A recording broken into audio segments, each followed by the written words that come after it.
जय श्री राम दोस्तों। चलिए आज का जो हमारा टॉपिक है वो है ठोसों के इलेक्ट्रिकल प्रॉपर्टी जो होती है विद्युतीय गुण, यानी इलेक्ट्रिकल प्रॉपर्टी ऑफ सॉलिड।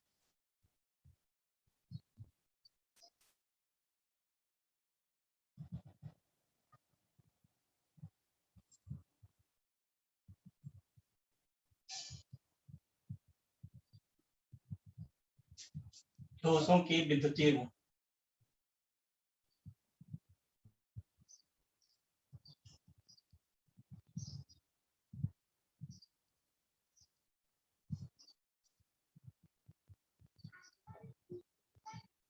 ठीक है,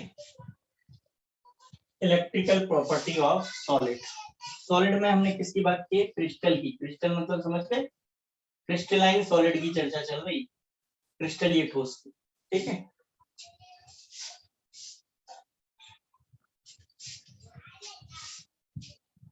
यहाँ पर ध्यान से समझना है कि ठोसों की जब विद्युतीय गुणों की चर्चा होती है तो कुछ ठोस ऐसे होते हैं जो कंडक्टर की भांति व्यवहार करते हैं। कंडक्टर मतलब होता है सुचालक।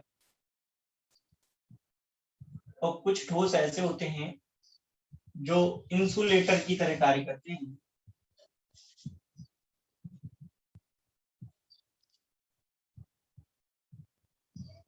कुचालक।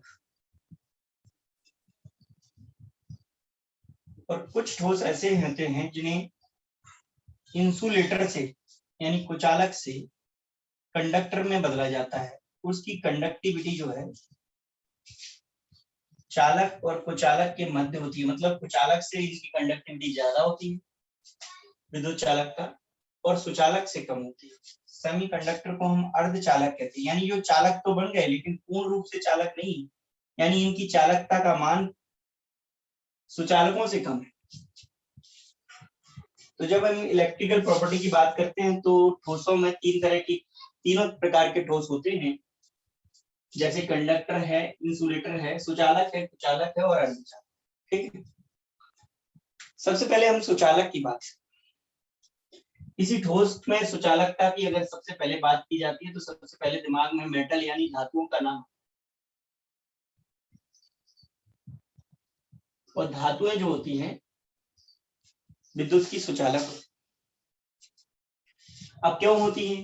तो ध्यान दें बेटा कि कोई भी पदार्थ, कोई भी ठोस पदार्थ चल रहा है तो ठोस पदार्थ से कोई भी ठोस पदार्थ विद्युत का सुचालक है। क्यों? सर ध्यान से देखना है, बस ये बात ध्यान रखना है कि आप अगर ध्यान से सुन लेंगे सब आ जाएगा, जहां नहीं आएगा वहां क्वेश्चन करना है।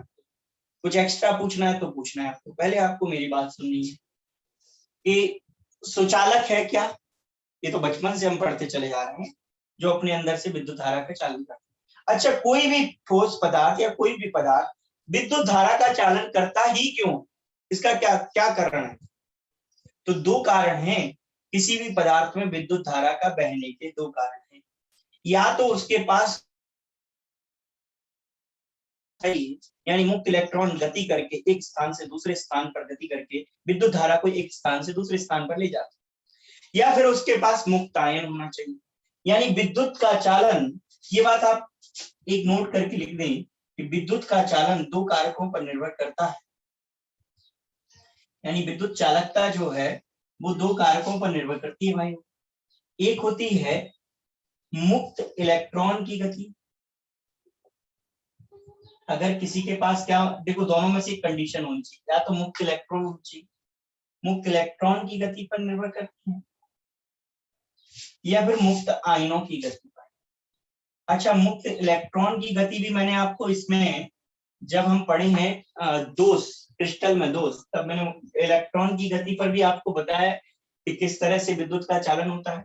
और मुक्त आयनों की गति में भी आपको बताया है, स्पेशली धनायन की गति में मैंने बताया कि धनायन की रिक्ति जब हो जाती है तो धनायन वहां से वहां चलते जाते हैं। लेकिन विद्युत अपघट्य के केस में कहा जाता है कि धन और ऋणायन दोनों ही रिस्पॉन्सिबल है, लेकिन मेजरली धनायन होता है। ऐसा नहीं है कि ऋणायन नहीं होता, लेकिन हर जगह ऋणायन जो है विद्युत धारा के प्रवाह के लिए जिम्मेदार नहीं। तो जो दो शिफ्ट क्रिस्टल हमने पढ़े थे उनमें मुख्य रूप से धनायन की रिक्ति यानी धनायन जो है धनायन का एक जगह से दूसरी जगह पर प्रवाह जो हो रहा था वो विद्युत धारा के चालन के लिए जिम्मेदार था, और यदि ऋणायन भी कभी कभी विद्युत धारा के चालन के लिए जिम्मेदार। तो आप तो दो याद रखो, मुक्त इलेक्ट्रॉन की गति या फिर मुक्त आयनों की गति। यानी विद्युत धारा का चालन किसी भी क्रिस्टल में मुक्त इलेक्ट्रॉन की गति अथवा मुक्त आयनों की गति पर निर्भर करता है। अब हम धातुओं की बात करें तो धातुओं के बारे में कहा जाता है जिनके बैलेंसी सेल में, मतलब संयोजी कोष में इलेक्ट्रॉन पड़े हैं, मुक्त इलेक्ट्रॉन होते हैं धातुओं के पास। धातु की होती है क्या है, इसमें इलेक्ट्रॉन लूजली पैक्ड होते हैं, मतलब आखिरी कोष के जो इलेक्ट्रॉन है वो उतनी ताकत के साथ प्रबल बंध से नहीं बंधे रहते, बहुत लूजली पैक्ड होते हैं जो आसानी से त्यागे जा सकते हैं, तो उनको हम क्या कहते हैं, धातु कहते हैं। तो इनमें लूजली पैक्ड इलेक्ट्रॉन होते हैं, तो इसमें जब विद्युत धारा दी जाती है, जब इसमें विद्युत धारा प्रवाहित की जाती है, यानी विद्युत करंट प्रवाहित किया जाता है, तो ये उसको एक स्थान से दूसरे स्थान पर ले जाते हैं। जब विद्युत क्षेत्र लगाया जाता है धातु, आपको पता है कॉपर और एल्यूमिनियम के वायर जो है विद्युत धारा को एक स्थान से दूसरे स्थान पर ले जाने के लिए प्रयुक्त किए ही जाते हैं, आप ये जानते हैं। ठीक है, तो धातु विद्युत की सुचालक होती है, इसका कारण है उसमें मुक्त इलेक्ट्रॉन होते हैं और वो विद्युत धारा को एक स्थान से फ्री इलेक्ट्रॉन। धातुओं में सबसे पहली चीज इसका याद रखना है, इसमें फ्री इलेक्ट्रॉन होते हैं जो विद्युत धारा को एक स्थान से दूसरे स्थान पर ले जाने का कार्य। तो पहली कंडीशन तो यहाँ पर क्लियर हो जाती है आपकी कि धातुएं जो है विद्युत की सुचालक होती है। ठीक है, अब यहाँ पर चालकता का, विद्युत चालकता का मान, यानी हम जब इलेक्ट्रोकेमिस्ट्री पढ़ेंगे, इलेक्ट्रोकेमिस्ट्री मतलब विद्युत रसायन जब हम पढ़ेंगे तो हम यहाँ पर बात करेंगे, लेकिन साथ ही साथ अभी भी आपको चालकता का मान तो बताया जाएगा। इसमें जो विद्युत चालकता का मान जो है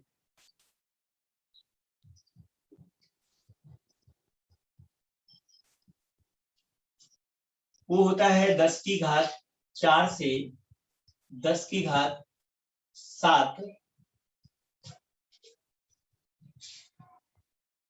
ठीक है, ओम में चालक, ओम इनवर्स में चालकता को दिखाया जाता है। ठीक है, ओम इनवर्स मीटर इनवर्स। ठीक है, तो ये विद्युत चालकता का मान आपको यहाँ याद रखना है, ध्यान रखना है। और अगर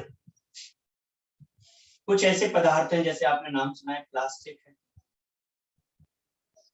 वुड है, लकड़ी, ठीक है, डायमंड तो आपने सुना ही है, हीरा, हीरा लिखा, ये तमाम ऐसे पदार्थ हैं जिनमें विद्युत धारा का कोई चालन नहीं होता। यानी अब जैसे हीरे में इलेक्ट्रॉन जो है वो बंद, चारों कार्बन के इलेक्ट्रॉन चारों अदर 4 कार्बन से, 4 इलेक्ट्रॉन जो कार्बन के जो 4 इलेक्ट्रॉन है वो चतुष्फलकीय रूप से दूसरे कार्बन के 4 इलेक्ट्रॉन से इस तरह से बंधे रहते हैं। तो विद्युत को ले जाने के लिए मुक्त इलेक्ट्रॉन होते ही नहीं किसके पास, डायमंड में, कार्बन के पास। इसलिए डायमंड जो है विद्युत का सुचालक, समझ रहे हैं। तो डायमंड क्या है, प्लास्टिक है, लकड़ी है, कांच है, ठीक है, ये सब क्या होते हैं, विद्युत के सुचालक होते हैं।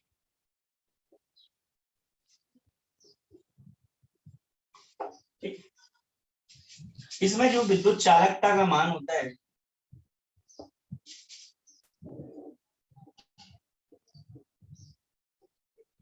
वो होता है 10⁻⁻20 से 10⁻⁻10 ओम इनवर्स मीटर इनवर्स। ये तो बहुत कम चला गया, यानी विद्युत चालकता इनके अंदर होती ही नहीं। अब प्रश्न उठता है, चलो प्रश्न बाद में लेंगे, पहले अपन एक सिंपली फंडामेंटल में सिंपली इनको समझ लें, फिर हम बात करेंगे। ठीक है, तो विद्युत चालकता आपने नोट कर लिया होगा, विद्युत चालकता मुक्त इलेक्ट्रॉन की गति से होती है या फिर मुक्त आयनों की गति से।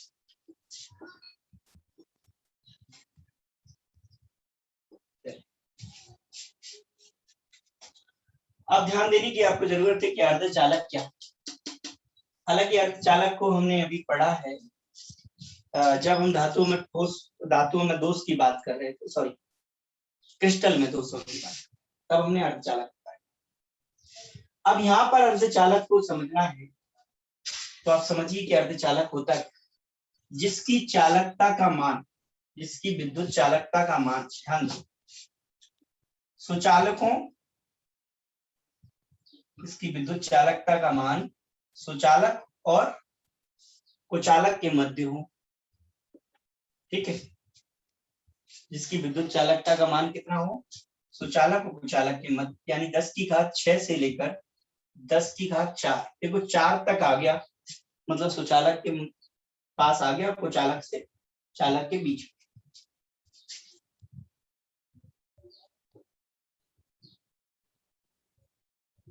ठीक है जी, तो एक बात तो ये तय हो गई कि विद्युत चालकता इससे है, तो यहां से ये स्पष्ट हो जा रहा है कि विद्युत चालकता का मान इन दोनों के बीच में है, तो ये इनकी चालकता का मान भी इन दोनों के बीच में होता है, ये चालकता भी।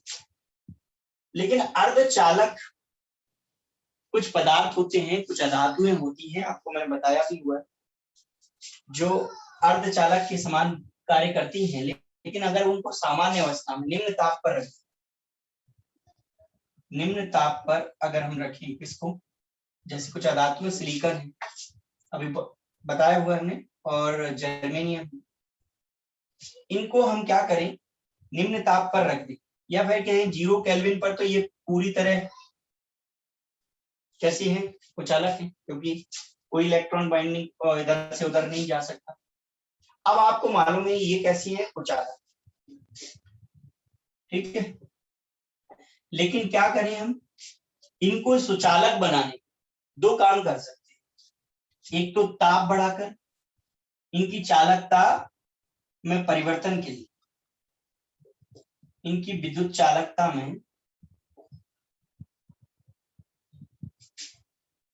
में परिवर्तन जो है वो दो प्रकार से किया जा सकता है।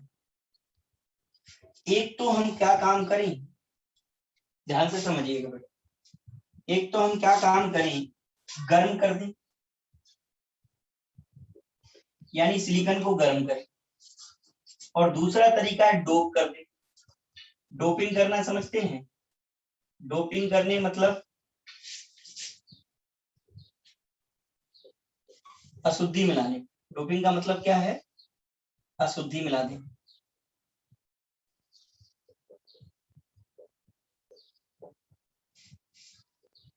तो दो तरीके से इसको, कुचालक को सुचालक में बदला जा सकता है, यानी सिलिकॉन को, सिलिकॉन जो क्या है अभी कुचालक है, कहाँ, निम्न ताप पर। तो हम क्या करें कि कुचालक सिलिकॉन को चालक सिलिकॉन बनाने दो तरीका है, चालक सिलिकॉन बनाने के लिए दो तरीका है।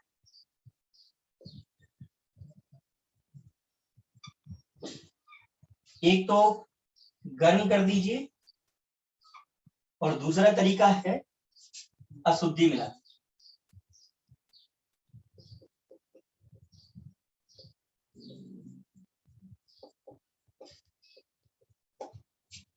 तो कुचालक सिलिकॉन को चालक सिलिकॉन में बदलने का तरीका है, एक तो उसको गर्म कर दें, या फिर उसमें क्या मिला दें, अशुद्धि मिला दें, यानी कुचालक जो है उसको गर्म कर देंगे तो चालक। अच्छा, ये गर्म करके चालक में क्यों परिवर्तन हुआ, एक्चुअली में एक थ्योरी दी गई थी बैंड सिद्धांत। इसमें दो तरह के बैंडों की बात की जाती है, एक चालक बैंड, एक कुचालक बैंड। ठीक है, सहसंयोजी बैंड। तो ये जितने भी सहसंयोजी यौगिक होते हैं, तो एक्चुअल में इनका जो इलेक्ट्रॉन तो है ही इनके पास, सिलिकॉन के पास, जैसे सिलिकॉन का एक ड्राइव करूंगा स्ट्रक्चर, आपको मालूम है, आपने खूब पढ़ा है 11th में सिलिकॉन के बारे में।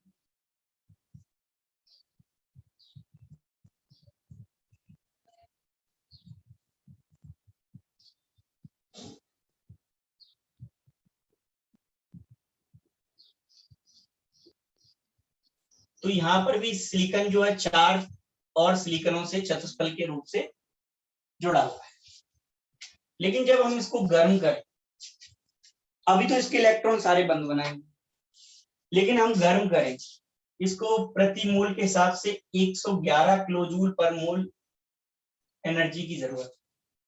हीटिंग करे तो क्या होगा, इसकी जो बॉन्ड है जो ब्रेक हो जाएगा, इलेक्ट्रॉन मुक्त हो जाएगा और ये जाके जब एनर्जी मिलेगी तो ये चालकता पट्टियों में चले जाए, यानी चालकता बैंड में चले, चालक बैंड। इतनी एनर्जी तो पॉसिबल है कि आप गर्म करके ले आए। फिर तो आप कहेंगे कि यार हीरा भी सहसंयोजक था, हीरा भी सहसंयोजक था, तो क्या वजह थी कि हीरे को गर्म कर रहे थे और तब भी वो चालक नहीं बन पा रहा था, यानी अर्धचालक। चालक नहीं हुआ पूरी तरह से, लेकिन अर्धचालक बन गया, सुचालक और कुचालक के मध्य, यानी चालकता आ गई इसमें। लेकिन क्या बात थी कि हीरे में तो चालकता नहीं आ पाई। इसका कारण ये है कि हीरे में प्रति मोल के हिसाब से 511 किलोजूल पर एनर्जी की जरूरत होती है, जो सामान्य गर्म करने पर ये आसानी से नहीं आ सकता। ठीक है, इतनी एनर्जी सामान्यतः उपलब्ध नहीं हो पाती।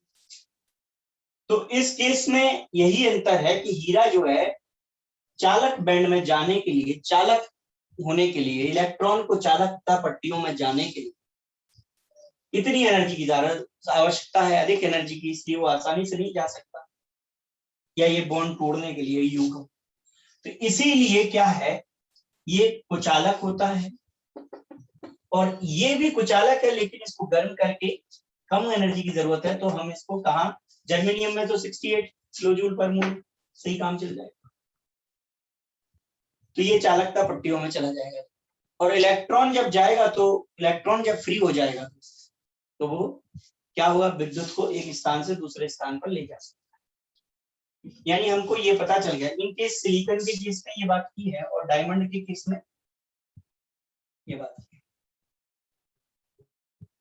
ठीक है, तो यहाँ पर याद रखना है कि डायमंड क्यों कुचालक है और सिलिकॉन क्यों अर्धचालक बने। एक तरीका तो ये है। अब दूसरा तरीका जो है, सिलिकॉन में क्या करो, अशुद्धि मिला। ये अशुद्धि मिलाने को हम डिटेल में वैसे बता चुके हैं, लेकिन फिर भी आप चाहें तो थोड़ा सा बता देते हैं। आप ये नोट कर लीजिएगा प्लीज। हो गया, हो गया नोट?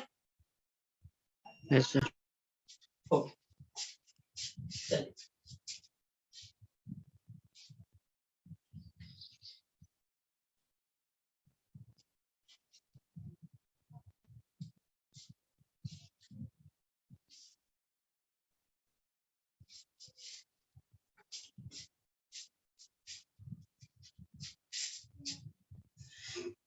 सबसे पहले ध्यान से सुनिएगा कि अशुद्धि मिलाने की कहानी क्या है। अब सुन लीजिए, आपने गर्म किया, गर्म करने पर भी अर्धचालक बना और अशुद्धि मिलाने पर भी बना। जो गर्म करने पर अर्धचालक बना उसको कहते हैं इंस्ट्रिक, या फिर आप आंतर कह सकते हो, एक्सट्रिंसिक और इंट्रिंसिक। ठीक है, आंतर, ठीक है, अर्धचालक। तो दो प्रकार के हो गए, एक हो गया आंतर अर्धचालक, और डोपिंग करने से जो अर्धचालक बनेगा, जो अभी हम बनाने वाले, ध्यान दें, तो उसको कहते हैं बाह्य अर्धचालक, क्योंकि बाहरी की आप अशुद्धि मिला रहे।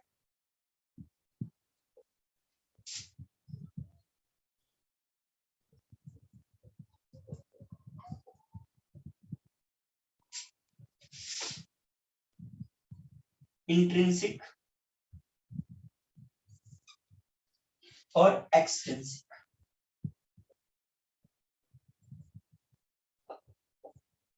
सेमीकंडक्टर, दो तरह के सेमीकंडक्टर हो गए। अगर गर्म करने पर आपने धातु को किसमें, सुचालक में बदला, तो उसको क्या कहेंगे, इंट्रिंसिक सेमीकंडक्टर, और अगर अशुद्धि मिलाने पर बदला तो उसे कहेंगे एक्सट्रिंसिक। ठीक है, सेमीकंडक्टर। अब देखिए एक्सट्रिंसिक कैसे बनाते हैं, ये मैं आपको बताया ही कि आप क्या करना, ग्रुप 14 का एलिमेंट है, आपको पता है, सिलिकॉन या फिर जर्मेनियम। इसमें आप ग्रुप 15 या ग्रुप 13 के एलिमेंट की कुछ थोड़ी सी मात्रा में इम्प्योरिटी मिलाना। इम्प्योरिटी मिलाने की क्रिया को क्या कहते हैं, अशुद्धि मिलाने की क्रिया को कहते हैं डोपिंग। तो हम क्या कर रहे हैं, ध्यान से सुनिए, अशुद्धि मिला रहे हैं, ठीक है, अशुद्धि इम्प्योरिटी ऐड कर रहे हैं थोड़ी सी। जैसे आपको पता है गोल्ड में थोड़ी सी इम्प्योरिटी मिलाते कॉपर की, तो उसको ज्वेलरी बनाते थे, तो उसको ज्यादा मजबूत किया जा सकता है, राइट। इसी तरह हम इसमें भी कुछ इम्प्योरिटी मिला रहे हैं, ठीक है।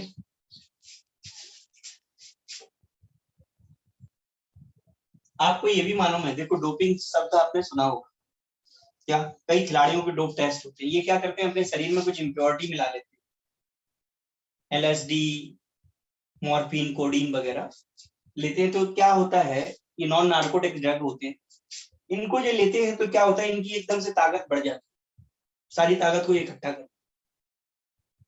तो ये खेल में ज्यादा अच्छा प्रदर्शन कर सकते, ठीक है। लेकिन बाद में वो नुकसानदायक होती है, उसकी लत लग जाती है और फिर उसके शरीर पर कई तरह के हानिकारक प्रभाव होते हैं, इसलिए वो लेना नहीं चाहिए। लेकिन कुछ लोग जो है केवल नाम कमाने के चक्कर में या जीतने के चक्कर में वो अपने अंदर इम्प्योरिटी मिला लेते, तो उसे डोपिंग कहते हैं। कई खिलाड़ी आपने सुने होंगे वो खिलाफ पदार्थ, ऐसे पदार्थ अपने अंदर ऐड कर लेते हैं जिसके बाद उन्हें डोप टेस्ट में किया जाता है, पॉजिटिव आने पर उनको क्रिकेट से या जिस खेल को खेल रहे हैं उसे बैन कर दिया, ठीक है। उसी तरह से यहाँ पर देखो, जैसे डोप मिलाया उसने अपनी प्रॉपर्टी कुछ समय के लिए तो अच्छी कर ली, नहीं वो खराब हो जाता है, लेकिन क्रिस्टल की एक खास बात है, इसको डोप करने के बाद भी ये बहुत अच्छा हो जाता है, इसकी प्रॉपर्टी बहुत अच्छी हो जाती है। लेकिन इंसान की प्रॉपर्टी कुछ दिन के लिए तो अच्छी हुई, बाद में पूरा खराब होता है, इसलिए दोस्त मत लाओ दोस्त, ठीक है। लेकिन यहाँ पर ला सकते, इम्प्योरिटी अशुद्धि मिला रहे हैं, सिलिकॉन में आप फास्फोरस या आर्सेनिक की अशुद्धि मिला सकते हो, या ग्रुप 13 में एल्यूमिनियम ले सकते हो, या फिर गैलियम की इम्प्योरिटी मिला सकते हो। लेकिन दोनों ही केस को आपको समझना होगा। आप अगर सिलिकॉन में आर्सेनिक की इम्प्योरिटी मिलाते हो तो आपको पता है कि आर्सेनिक के पास 5 इलेक्ट्रॉन और सिलिकॉन के पास, जिसका मुख्य क्रिस्टल है उसके पास 4 ही इलेक्ट्रॉन। तो कई स्थान पर क्रिस्टल जो होगा वहां पर सिलिकॉन की जगह पर कुछ स्थानों पर आर्सेनिक आ जाएगा, तो 4 सहसंयोजक बंध तो ये बना लेगा, लेकिन एक इलेक्ट्रॉन फ्री रह जाएगा। और इसने बंध नहीं बनाया, तो अंग्रेजी में जो इलेक्ट्रॉन बंध नहीं बनाता उसको कहते हैं नॉन बॉन्डिंग इलेक्ट्रॉन, अवंधी इलेक्ट्रॉन। नॉन बॉन्डिंग इलेक्ट्रॉन का क्या मीन है, इसको एन से प्रदर्शित करते हैं, फ्री इलेक्ट्रॉन को, ये बात है, ठीक है। तो इस तरह से क्या हुआ, ये सिलिकॉन इस अतिरिक्त इलेक्ट्रॉन के कारण, सिलिकॉन का पूरा क्रिस्टल है, थोड़ा सा मिला के लाए, कौन, आर्सेनिक, थोड़ा सा आर्सेनिक मिला के लाए, इससे ये सिलिकॉन क्या हो गया, विद्युत का सुचालक बन गया, यानी इस अर्धचालक बन गया, चालकता बढ़ गई इस फ्री इलेक्ट्रॉन के कारण। इसलिए चूंकि फ्री इलेक्ट्रॉन के कारण बनी, इसलिए इस प्रकार के अर्धचालक को एन प्रकार के अर्धचालक कहते हैं। अच्छा, एन क्यों कहा, एन मतलब फ्री इलेक्ट्रॉन, और उसके कारण चालकता आ जाए तो उसे इन एन प्रकार के अर्धचालक, एन मतलब यहां नहीं समझ में आए तो नॉन बॉन्डिंग या free electron, non bonding electron या फिर फ्री इलेक्ट्रॉन, समझ आया ये। अब इन केस अपन ग्रुप 13 में चले जाते हैं। ग्रुप 13 में सिलिकॉन ले लीजिए आप, और सिलिकॉन के पास 4 इलेक्ट्रॉन है, मुख्य क्रिस्टल याद रहे सिलिकॉन का, ठीक है। और इसमें इंप्योरिटी किसकी मिला रहे हैं, गैलियम की मिला रहे हैं। अच्छा, गैलियम की लास्ट सेल में कितने इलेक्ट्रॉन है आप तो देख लो, गैलियम कितना है, 31, 1s2 2s2। वैसे तो आप ग्रुप 13 से ही पता कर सकते हैं, जो ग्रुप 13 का 3, ग्रुप 14 का 4, 15 के में 5। तो इस तरह से इसमें 3 इलेक्ट्रॉन लास्ट में, इसमें 4 और इसमें 5। और बाकी आप ऐसे देख सकते हैं 3p6 4s2 सॉरी 3d10 28 30 और 1 31। अब आप इसको देखेंगे, s में 2 इलेक्ट्रॉन और p में 1 इलेक्ट्रॉन, जब ऊर्जा मिलेगी तो इलेक्ट्रॉन यहां जाएगा, तो इन 3 इलेक्ट्रॉन से तो बॉन्ड बना सकता है, चौथे के स्थान पर क्या है, यहाँ रिक्ति, ठीक है, खाली जगह। तो जब हम इस क्रिस्टल में क्या करेंगे, विद्युत क्षेत्र लगाएंगे, तो ये सिलिकॉन का मुख्य क्रिस्टल के जो किसका है, सिलिकॉन का, कुछ स्थानों पर आया है, ये तो थोड़ा सा मिला है दोनों को पिघलाकर, तो ये इलेक्ट्रॉन यहाँ आ जाएगा किस रिक्ति में, ये किसकी रिक्ति है, जो भी रिक्ति होती है उस होल को कहते हैं पॉजिटिव होल, जहां से इलेक्ट्रॉन जा चुका है वहां पर पॉजिटिव होल क्रिएट होता है। अब यहां से चला गया इलेक्ट्रॉन, तो यहाँ पर नया पॉजिटिव होल, यानी नई रिक्ति, रिक्ति धनायन की रिक्ति, धनात्मक रिक्ति ऐसे, तो ये रिक्ति यहाँ क्रिएट हो गई। अब कोई इलेक्ट्रॉन इसमें आ जाएगा तो अपनी जगह फिर रिक्ति छोड़ जाएगा, यानी ये रिक्ति, इसे पॉजिटिव होल करें, ये पॉजिटिव होल पूरे क्रिस्टल में क्या करवा रहा है, विद्युत धारा जो है उसको बहा रहा है, यानी विद्युत धारा का संचालन के लिए जिम्मेदार कौन है, ये पॉजिटिव होल। अब पॉजिटिव होल है, इसीलिए इस प्रकार से ये जो बाहर अर्धचालक बने, बाहर क्यों कहा इनको, बाहर से अशुद्धि मिलाकर बनाया इसलिए बाहर अर्धचालक। इसलिए ये भी दो प्रकार का हो गया, बाहर अर्धचालक में अगर मुक्त इलेक्ट्रॉन यानी नॉन बॉन्डिंग इलेक्ट्रॉन से विद्युत धारा का प्रभाव हो रहा है तो उसे कहेंगे एन प्रकार के अर्धचालक, और पॉजिटिव होल से हो रहा है विद्युत धारा का प्रभाव तो उसे कहेंगे पी प्रकार के अर्धचालक।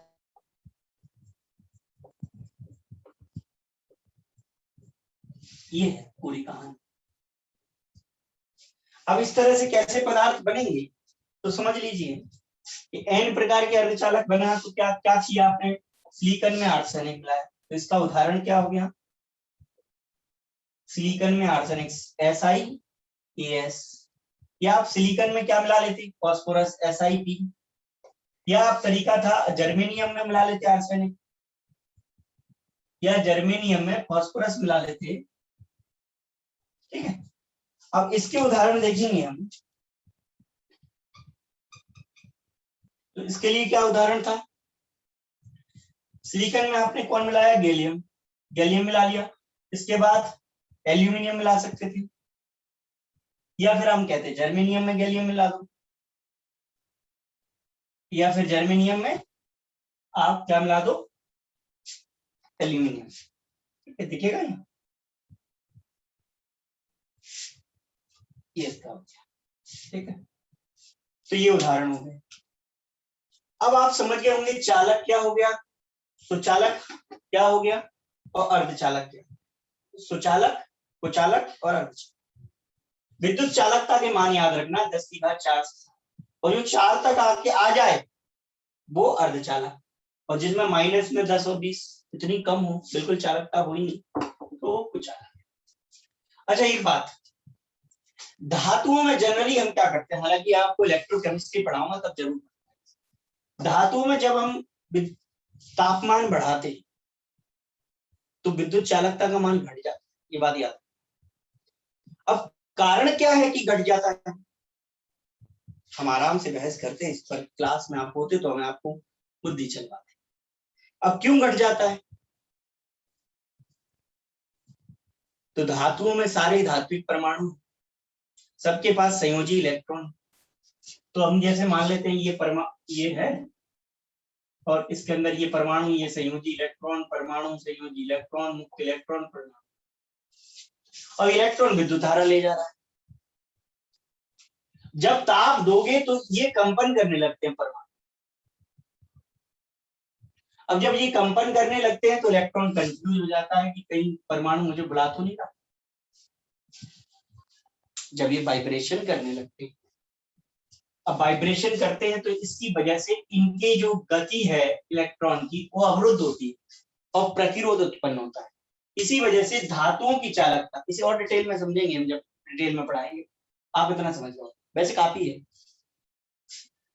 कि जब क्या होता है, धातुओं के पास इलेक्ट्रॉन होते हैं, धातु परमाणु, जब विद्युत धारा लगाई जाती है तो ये इलेक्ट्रॉन गति करते हैं, फ्री इलेक्ट्रॉन, इसलिए धातु सुचालक होते हैं, विद्युत की अच्छी चालक होती है। लेकिन जब गर्म किया जाए तो ये जो परमाणु है ये नाचने लगते हैं, नाचने मतलब वाइब्रेशन करने लगते हैं, कांपने लगते हैं, कंपन करते हैं, तो इलेक्ट्रॉन कंफ्यूज हो जाता है, शायद धातु परमाणु हमको बुला रहा है, या यूं कहो इलेक्ट्रॉन की गति जो है वो अवरुद्ध हो जाती है, समझ रहे। अब जब इलेक्ट्रॉन की गति अवरुद्ध हो जाएगी तो प्रतिरोध उत्पन्न होगा, इसी की वजह से धातुओं की चालकता ताप बढ़ाने पर कम हो जाती है, ये याद करना है पॉइंट। लेकिन अर्धचालक में क्या खास बात है कि आपको पता है कि इस केस में सिलिकॉन जब गर्म किया गया तो इसमें कितनी जरूरत थी, 111 किलोजूल पर मोल की एनर्जी की जरूरत थी, ठीक है, इतने ताप की। तो गर्म किया तो सुचालक, अब गर्म कर रहे हैं तो क्या हो रहा है, चालकता में परिवर्तन हो रहा है, और गर्म कर देंगे, और गर्म कर देंगे तो ये और इलेक्ट्रॉन को जो है जल्दी जल्दी पहुंच जाएगा। यानी जनरली गर्म करने पर, ताप बढ़ाने पर अर्धचालकों की चालकता तो बढ़ रही है, लेकिन कुचालक ये मेटल धातुओं की चालकता क्या हो रही है, कम हो रही है। अब ग्रेफाइट भी मुक्त इलेक्ट्रॉन के कारण, मुक्त इलेक्ट्रॉन की उपस्थिति के कारण सुचालक का काम करता है, sp2 संकरण होता है, वो हम बता चुके। तो उम्मीद करता हूं कि चालक, सुचालक और कुचालक ये आपको आगे होंगे। वैसे फिजिक्स में आप बहुत डिटेल में पूरा चैप्टर है अर्धचालक आप पढ़ते हैं, काफी है, आपको आ गया होगा ये। और फिर भी अगर कोई क्वेश्चन दिमाग में रह गया तो आप बिल्कुल पूछ सकते हैं। कोई क्वेश्चन ले लेते हैं हम आपके।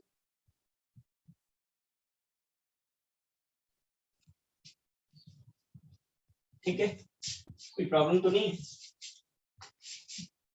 और भी कहीं प्रॉब्लम हो तो आप पढ़िए, कोई भी क्वेश्चन हो करिए और बताया जाएगा आपको। सिंपल सा था, कुछ भी नहीं।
चलिए एक सिंपल सा क्वेश्चन ले लेते हैं।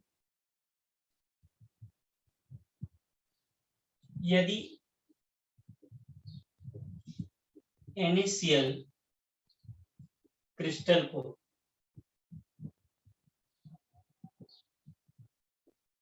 SrCl2 के 10⁻³ मोल प्रतिशतता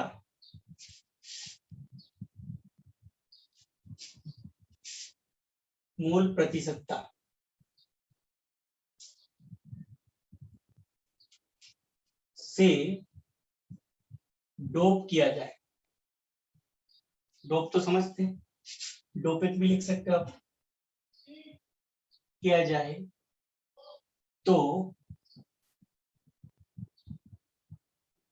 धनायन की रिक्तियों की सांद्रता क्या, धनायन की रिक्तियों की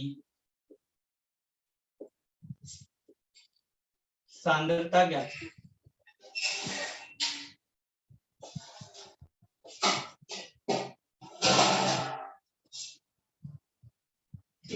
ये क्वेश्चन है।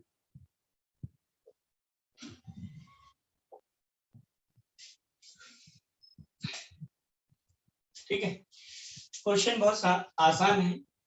सबसे पहले तो मोल की बात कर दी और परसेंट की भी बात कर लिए। तो परसेंट की जब भी बात हो तो हम 100 ला दें, तो 100 मोल NaCl में रिक्तियों की संख्या, ठीक है, में धनायन की रिक्तियों से। अब धनायन की रिक्ति से आप क्या समझते हैं, धनायन मतलब Na पॉजिटिव। अब आप कहें तो मैं पूरा इसको ऐसे सॉल्व कर रहा हूं कि आपको पता है NaCl का क्रिस्टल है, वैसे इसकी जरूरत तो नहीं क्योंकि हम लोग पढ़ चुके।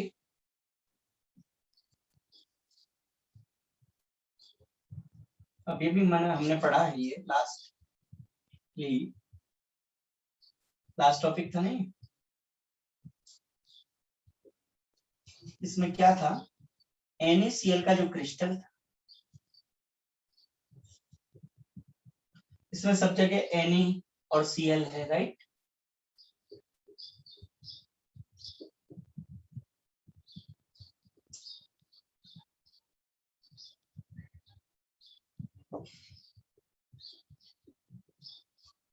लेकिन हम क्या करें कि इसमें 10⁻³ मोल परसेंट की बात, ठीक है, मोल के अकॉर्डिंग,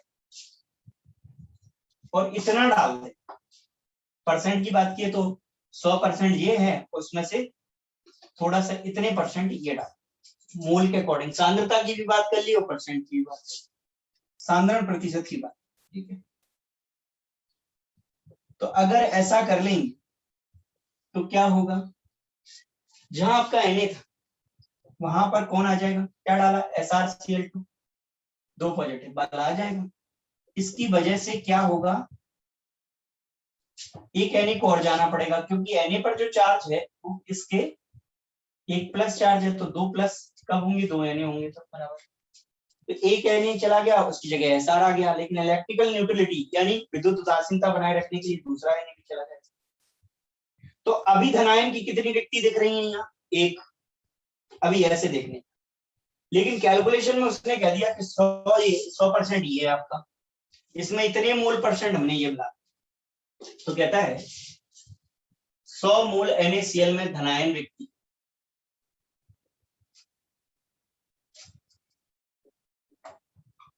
ठीक है, या तो यूं कहें, या 100% NaCl में SrCl2 की मोल प्रतिशतता कितनी है, 10⁻⁻3, ठीक है। 100% में इतना ही है SR आया। और एक बात याद रखो, 100% में जितना SR आया उतनी रिक्ति, ये तो बात सही है ना, जितना SR आ जाएगा उतनी रिक्ति है 100%। देखो यहाँ पर एक SR आया, एक रिक्ति, तो 100% में 100 मोल में कितने मोल आए इसके, इतने मोल आए, ठीक है।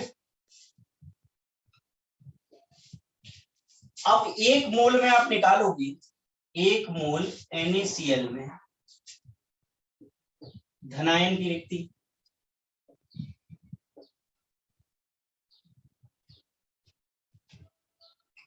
तो कितना आ जाएगा, एक मोल NaCl में धनायन की रिक्ति कितनी आ जाएगी बताओ, 10⁻³ टोटल में ये निकाल लेंगे, तो कितने में निकाल रहे हो, एक मोल में निकाल रहे हो, एक मोल में निकाल रहे थे, ठीक है, रेफरेंस हो गया, ठीक है।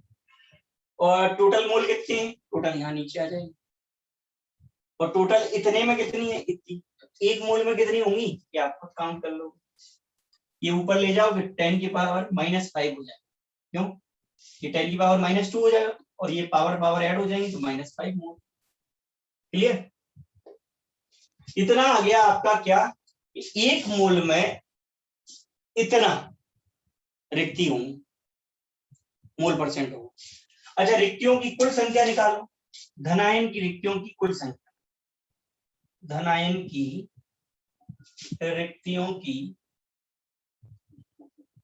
कुल संख्या। अब धनायन की रिक्तियों की कुल संख्या कैसे, वैसे तो बढ़िया ट्रिक से आपको आसानी से आ ही जाता, सिंपल सा था, लेकिन मैंने पूरा करके इसीलिए दिखाया था कि आपको समझ में। वैसे तो यहाँ समझ में आता है, एक रिक्ति आई एक से, तो 100 में से इतने परसेंट आई, इतने परसेंट आ गई, इसको 100 में से निकाल दे तो इतनी आ रही, एक मोल के लिए। अगर वो पूछता है यदि एक मोल NaCl क्रिस्टल में कितनी रिक्ति हो, तो आप ये बता देंगे, और रिक्तियों की संख्या कितनी होगी, ये तो मोल परसेंट है रिक्तियों का, ये रिक्तियों का मोलर प्रतिशत है, यानी सांद्रण प्रतिशतता है।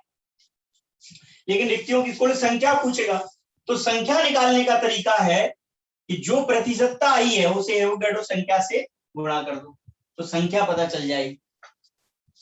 भाई कुल संख्या तो ये थी ना, क्रिस्टल में धनायन और ऋणायनों की संख्या को एक मोल मान के चलिए, ये संख्या है, एक मोल में धनायनों और ऋणायनों की संख्या कितनी थी, इतनी, और ये कितनी होती है 6.022, कोई बोलो,